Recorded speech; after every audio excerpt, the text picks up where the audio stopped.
Hi, my name's Tommy Rowe of Rowe Films, and here is the behind the scenes showing the making of the stage.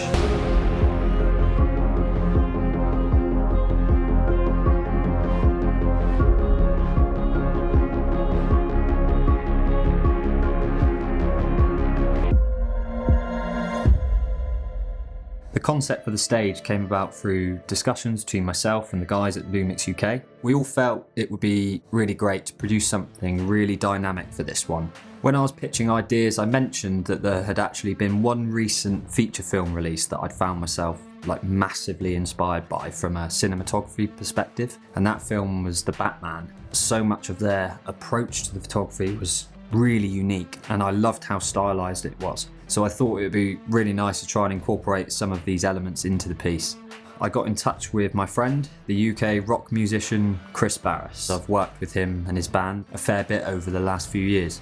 Chris's story is a very interesting one because he went from being a professional MMA fighter to a rock musician. That journey from the cage to the stage is a really interesting one, with lots of parallels to be drawn between what is ultimately two forms of art. Both are a stage to perform on, if you like. I wanted to capture some footage of Kris in his kind of natural habitat, if you like. As we were taking quite a stylised approach to the piece, there was room to go kind of all out on lighting and haze. I was also able to experiment with different colours. With the red light, it's looking really cool. For the camera setup, I went handheld for these scenes. Lenses wise, I opted to make use of my vintage spherical lenses. I used the old Soviet Helios 44M, as well as a couple of vintage FD lenses. The general approach was to get a nice bit of variety to use in post. I wanted to use reflections, shoot through things to dirty up the frame, and use foreground elements to get some interesting effects. For these scenes, I actually got the gimbal out, as I wanted to get some nice smooth tracking shots.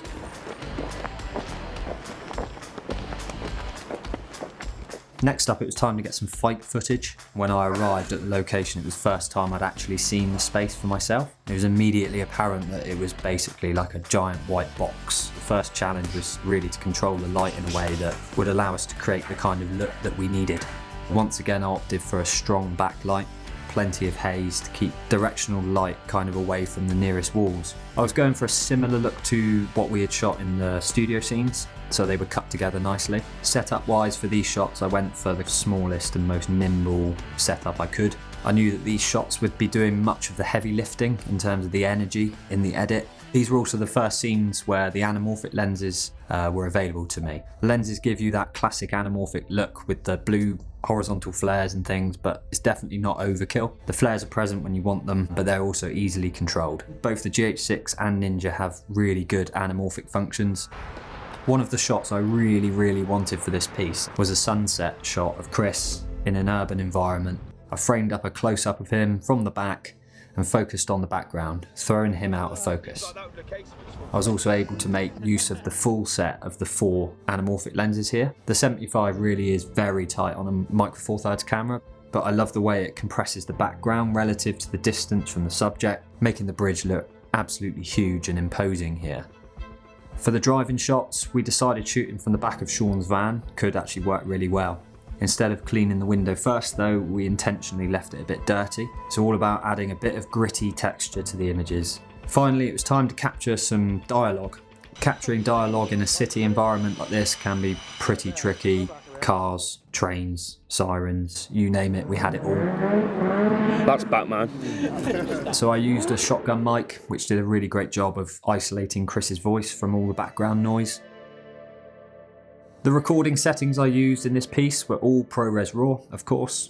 I used 5.7K at 24 and 60 frames per second, which gave me a nice amount of resolution to play with for a 4K delivery. I also used 4K 120. I actually decided to use the standard 17:9 modes. I wanted that wide 2.4 to 1 look. As these lenses only have a 0.33 times squeeze factor, shooting 4:3 open gate would give me a 16:9 frame after the de-squeeze, but shooting 17:9 instead gives me just slightly more than a 2.4 to 1 image de-squeezed. Monitoring, I like to use all of the tools available to me. I use the waveform constantly, and also like to dive across to false colour now and then. Focus peaking is a must when you're focusing manually. Many of these tools, by the way, are also built into the GH6 itself, which is another huge benefit of this camera. Dynamic range boost mode I had switched on in all of the shots where it was available.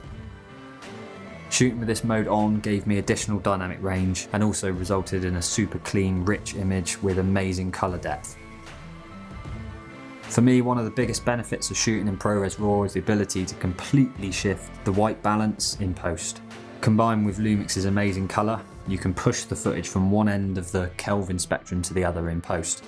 The edit was all about creating a nice balance between a movie trailer-like dramatic feel and the documentary elements. Parts of the edit were very fast-paced and I used things like speed ramping and in-camera transitions. I wanted the film to have loads of drama, and another big part of achieving that was in sound design. What people feel from a video or film is as much about what they hear as what they see. So quite a lot of sound design work went into this one. We are the ammunition. I'm really happy with how this short film came out. I think we managed to achieve everything we kind of set out to achieve, and it was a great test for the GH6 Ninja combination, as well as ProRes RAW. I'm happy to say that all of the kit very much got the job done. I think what I like about them the most is not only are they incredibly powerful tools when combined, but everything you need from a practical perspective is right there at your fingertips. At the same time, they're so versatile and genuinely a fantastic setup. I hope you found this rundown of the project interesting. Once again, a final massive thanks to everyone involved. Thanks to Lumix and Atomos, and finally, a massive thanks to you for watching. Cheers.